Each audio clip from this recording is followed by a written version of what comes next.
Welcome back. We got the Atlantic Division projections as to how a team will project potentially this offseason and this upcoming season, how they'll be. Maybe they're projected to make the playoffs, maybe not. I'm not getting into rankings and preseason division standings just yet. It's still June. It's a very early look at this. But the projections can kind of tell you what a team is going to do somewhat in this offseason. And some teams are going to surprise us, and there's going to be things we didn't see coming that come, and that's going to be great, and that's a lot of fun. But for the most part, it's not a whole lot of free agents to pick from this offseason. The draft, there's only going to be so many players, maybe like 4 or 5 that actually, at most, that typically play in the NHL in their first year. So not a whole lot of impact players there. A lot of the stuff's going to happen via the trade market. Hopefully that happens. A lot of teams are close to the cap, so we'll see. Teams are going to have to get creative, but let's talk about it. Bruins. I have the Bruins getting worse. It's one of those things. Historic season, right? Best regular season of all time. A little asterisk there if you want to throw in. Well, they're whatever.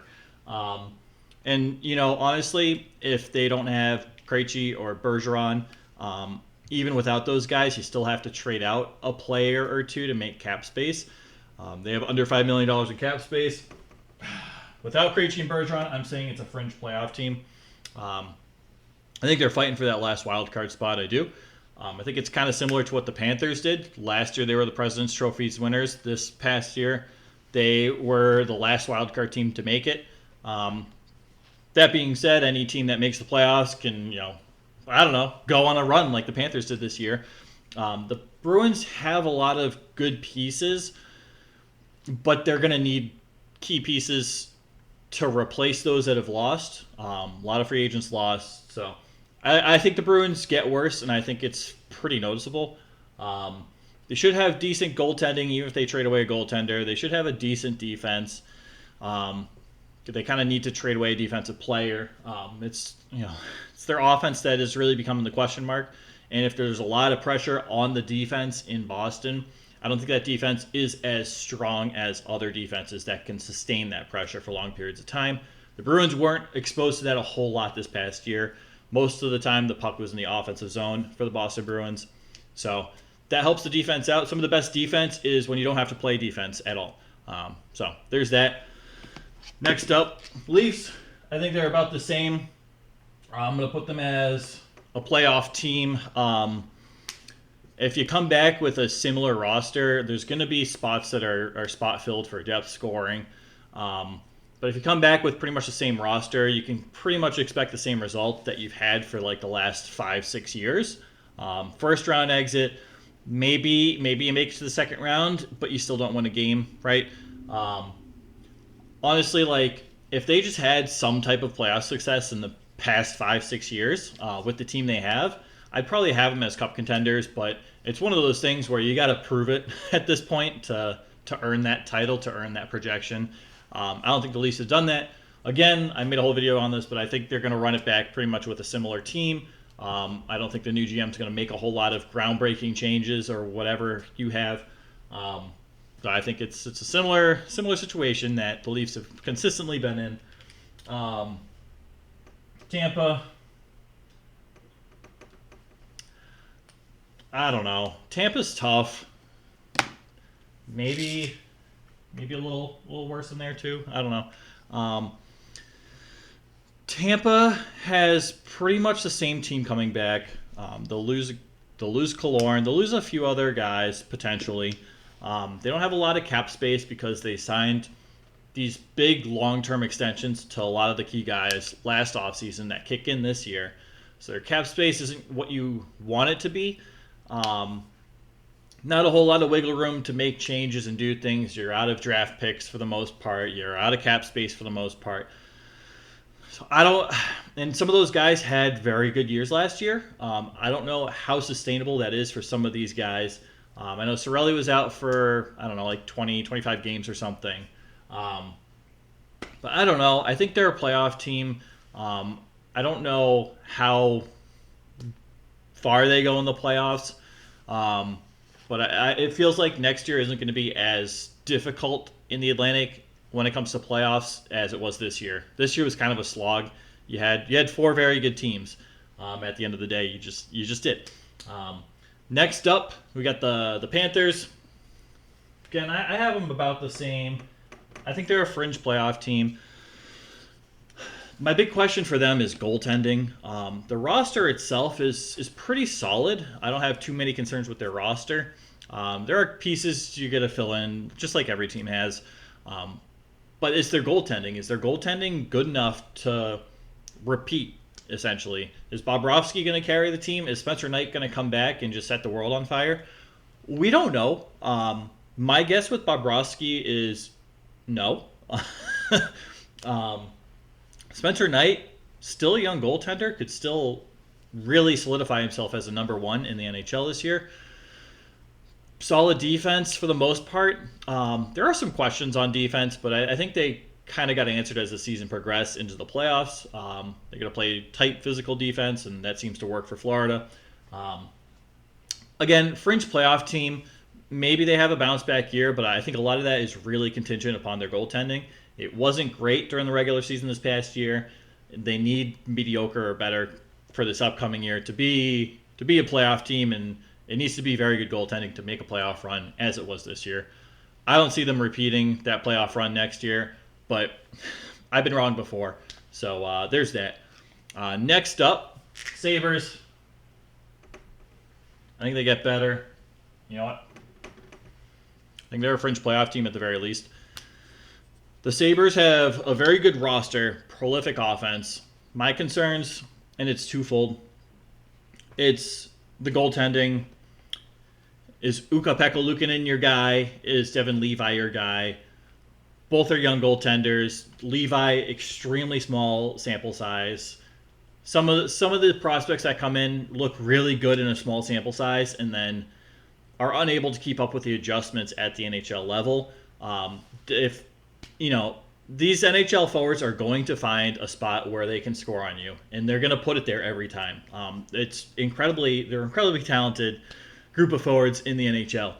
But if you don't adjust to that and you don't work on that opportunity, I guess we could say, right? A little PC. Then you're not gonna have sustained success in the NHL. The best goaltenders continually adjust their game to really work on those weaker spots. So who knows with Levi? I think Swayman is a good example. He's done a good job adjusting. There have been plenty of other guys who haven't done a good job adjusting and kind of fall into depth goaltenders at this point. So we'll see with Levi. Ukko-Pekka Luukkonen, he's either really good or really not good.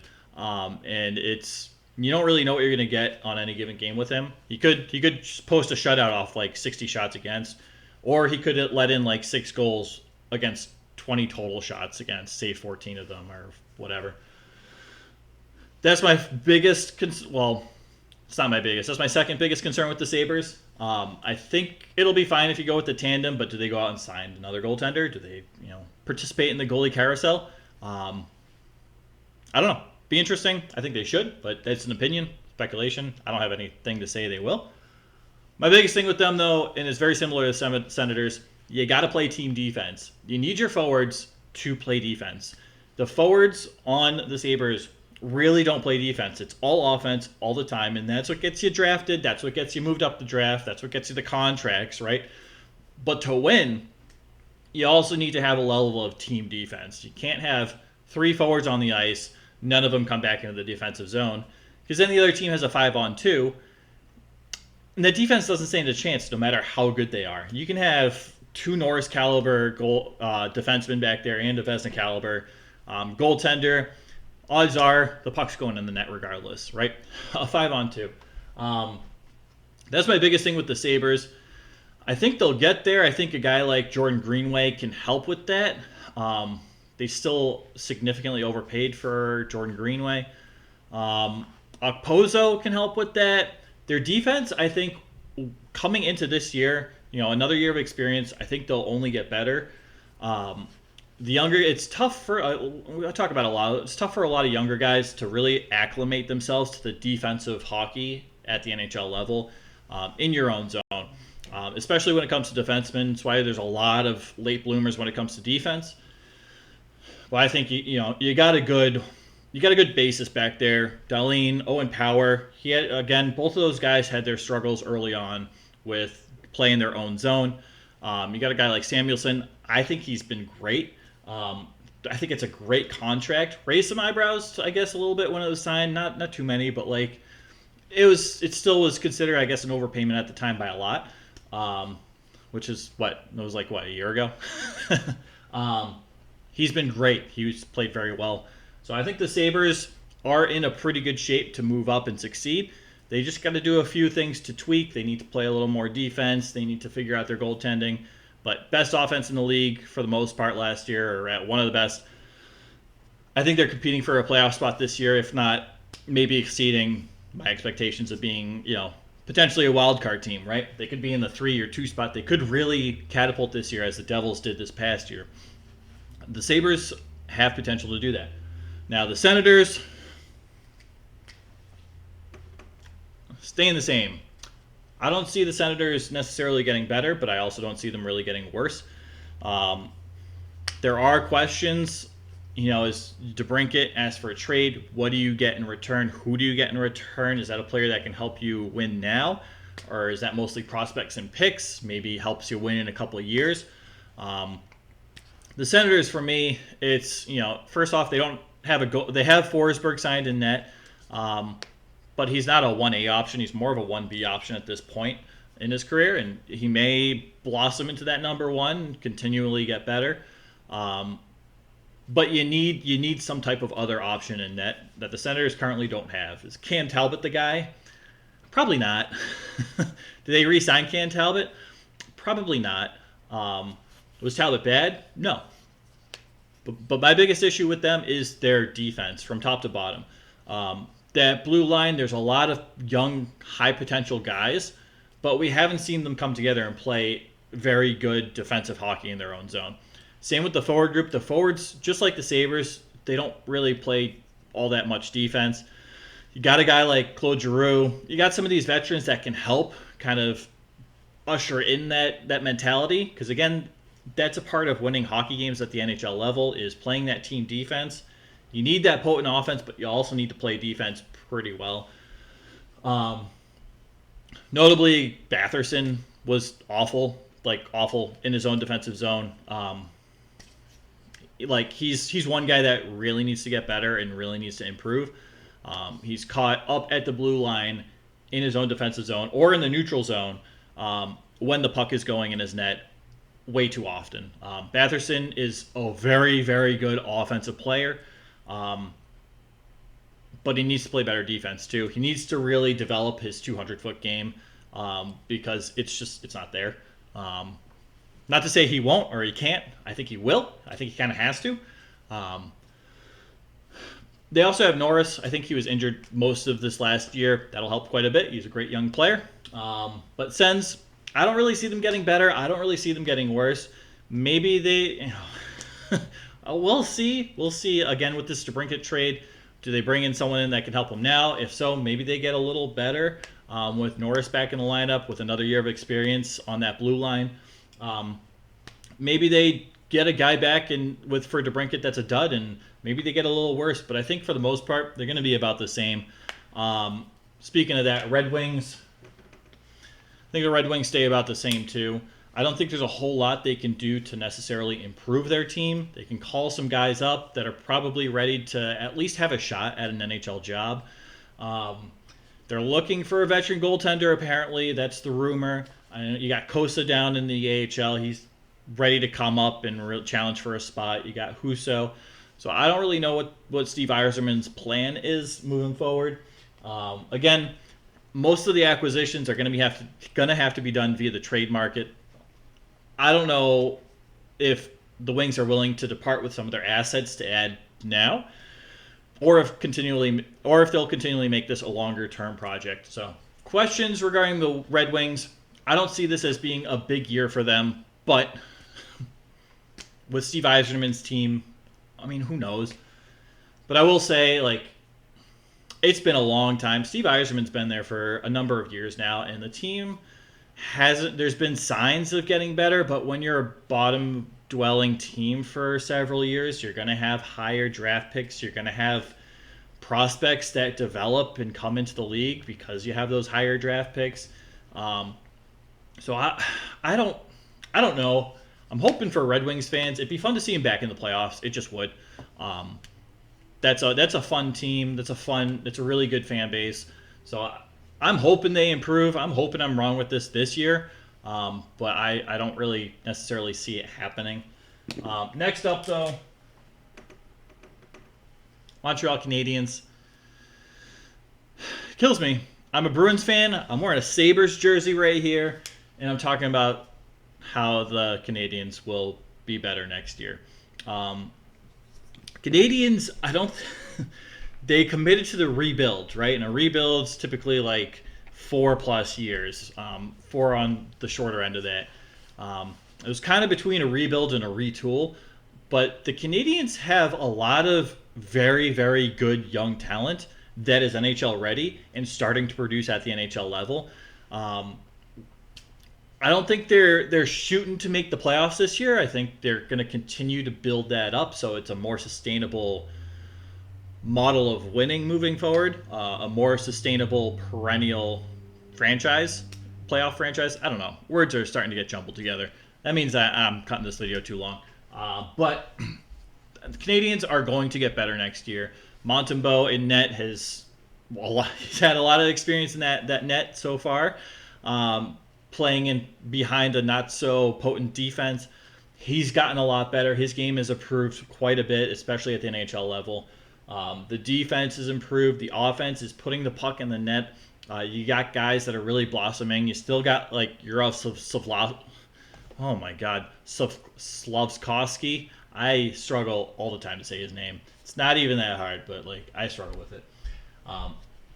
Maybe this is his sophomore year. He was injured most of last year. Had the suspension. Kind of a rough first year. Does he bounce back and really start breaking out this next year? Even if you think he shouldn't have gone first overall in that draft, he's still an undeniable talent. He's still one of the best players in that draft. And I think he showed flashes of that while in a Canadiens uniform in Montreal this past year. Not much of it, not a big sample size, but I think it's there and I think he's capable. That's the Atlantic Division. Let me know what you guys think, what you agree with, what you disagree with. Who is the Stanley Cup contender in this division, right? Who is it? Of the 5 total teams that could make the playoffs, I think it could be any of them, if I'm being completely honest. And I think there's reasons to say none of them, but one of the teams is going to get to the Eastern Conference Finals. It's just is that are they going to get past the Eastern Conference Finals and be a playoff team? So let me know what you guys think. Who do you have getting better, worse, staying about the same? Do you have some team surprising you? Do you think the Senators are going to get better? I had them getting worse, so I looked at their roster. It's pretty much the same roster coming back. I don't know. I think there's a lot that they need to work on, but I don't necessarily think they are a playoff team. I think there's still a lot of work to be done with that organization. They're in the right direction. They're getting there, but there's still work that needs to be done. So I think we're making progress. Let me know what you guys think. I appreciate you guys for watching. This is part 2 of 4, I guess. Eastern Conference videos are done. I'm going to do the Western Conference videos next. So appreciate you guys. Take care, all right?